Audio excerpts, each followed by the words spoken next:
নমস্কার, আপনারা দেখছেন সংবাদ টুডে। জয় ইস্ট বেঙ্গল। প্রথমেই এই ভিডিওতে আপনাদের স্বাগত। বড় খবর পেতে চলেছে লাল হলুদ সমর্থকেরা। অস্ট্রেলিয়ার প্রথম ডিভিশনের নামি দামি ক্লাব ওয়েস্টার্ন ইউনাইটেড এফসি ইস্টবেঙ্গলের সঙ্গে কাজ করার ব্যাপারে আগ্রহ প্রকাশ করেছে। শোনা গেল সোশ্যাল মিডিয়ায় ভারতের 100 বছর পুরনো এই ক্লাবের সঙ্গে হাত মেলানোর ব্যাপারে ইতিবাচক ইঙ্গিত দিয়েছে অস্ট্রেলিয়ার পেশাদার এই ফুটবল ক্লাবটি। অস্ট্রেলিয়ার ওয়েস্টার্ন ইউনাইটেড এফসি ইস্টবেঙ্গলের সঙ্গে কাজ করার ব্যাপারে আগ্রহ প্রকাশ করেছে, তাই বলাই যায়। অস্ট্রেলিয়া এই ক্লাবের পক্ষ থেকে টুইটার হ্যান্ডেলে একটি ছবি পোস্ট করে লেখা হয়, on Saturday we are honour to welcome @eastbengal_FC to terminate and receive to a flag from our new friends while presenting them with a Western United jersey. We are looking forward to continuing to explore avenues to work together and grow our respective clubs into the future. এরপরে western United FC এটা লেখা রয়েছে এবং তারিখ লেখা রয়েছে April 17, 2024। চলতি মরশুমে কলিঙ্গ সুপার কাপ জিতেছে লাল হলুদ বাহিনী।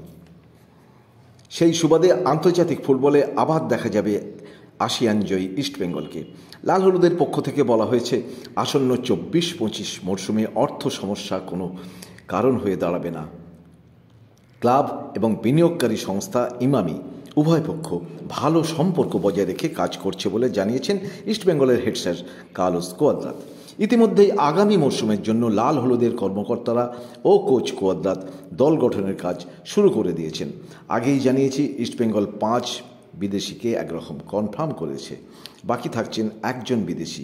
সেক্ষেত্রে হয় রবসন রবিনহো অথবা ইতালির 2য় ডিভিশন ক্লাবের কুশলী ফুটবলার টমাসোর মধ্যে একজনকে ইস্টবেঙ্গল কনফার্ম করতে পারে। দুজনের সঙ্গেই কথাবার্তা অনেক দূর পর্যন্ত এগিয়েছে। পাশাপাশি বেশি জোর দেওয়া হয়েছে দেশীয় ফুটবলারদের ওপর।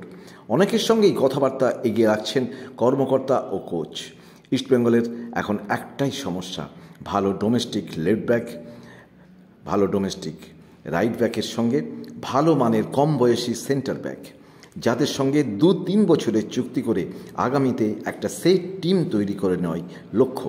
এক্ষেত্রে বাংলার কল্যাণীর গয়েশপুরের ছেলে প্রভাত লাগরার মতো ফুটবলার আছেন। 2 ব্যাকেই লাগরা বেশ স্বচ্ছন্দ। এছাড়াও 22 বছর বয়সী সেন্টার ব্যাক জিতু সিংহ আছেন। জিতু আবার ডিফেন্সিভ মিডফিল্ডারের জায়গাটাও খেলতে পারেন। সেন্টার ডিফেন্সিভ মিডফিল্ডার পজিশনে জিকসন সিং মোহনবাগানে যদি আসেন, তাহলে দীপক টাংরি হয়তো বেরোবেন এবং এই পরিস্থিতি বুঝে ইস্টবেঙ্গল দীপকের কথাও ভাবতে শুরু করেছে।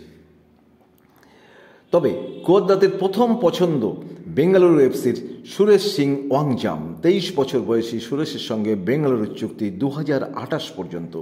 2019 থেকে সুরেশ বেঙ্গালুরুতে খেললেও ম্যাচ টাইম সেভাবে পান না, তাই সুরেশ নিজেও ইস্টবেঙ্গল নিয়ে বেশ আগ্রহী।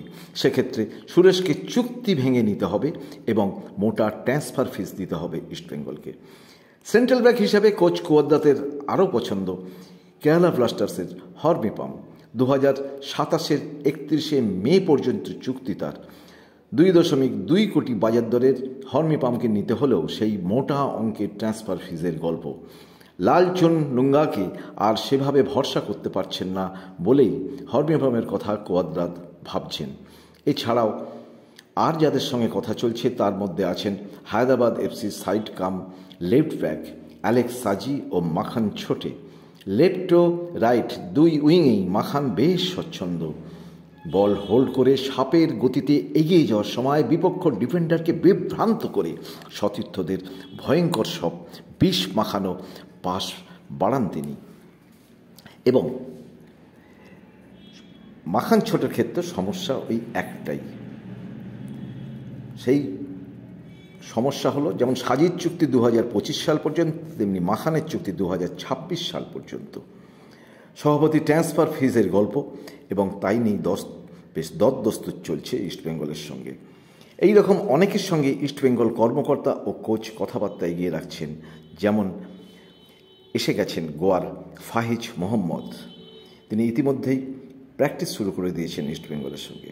সব মিলিয়ে ফুটবলের অনেকটা এগিয়ে থাকা দেশের ফুটবল দলের সঙ্গে হাত মেলাচ্ছে লাল হলুদ ব্রিগেড। এবং তাতে লাল হলুদ ব্রিগেড বেশ যে লাভবান হবে একথা নির্দ্বিধায় বলা যেতে পারে। আবার উল্টো দিকে ভারতীয় ফুটবল সম্পর্কে অনেক বেশি জানতে পারবে অস্ট্রেলিয়ার western United FC football club. আজ এই পর্যন্ত কি বলবেন আপনারা কি বলছেন, আপনাদের কি মতামত তা অবশ্যই কমেন্টস বক্সে জানাবেন। যদি আপনারা আজকে আমাদের এই চ্যানেলে প্রথমবার আসেন অবশ্যই সাবস্ক্রাইব করবেন এবং একই সঙ্গে আপনারা লাইক করবেন। আপনারা ভালো থাকবেন, সুস্থ থাকবেন, এই আশা এবং কামনা নিয়ে আর জয় ইস্ট বেঙ্গল বলে শেষ করছি আমরা।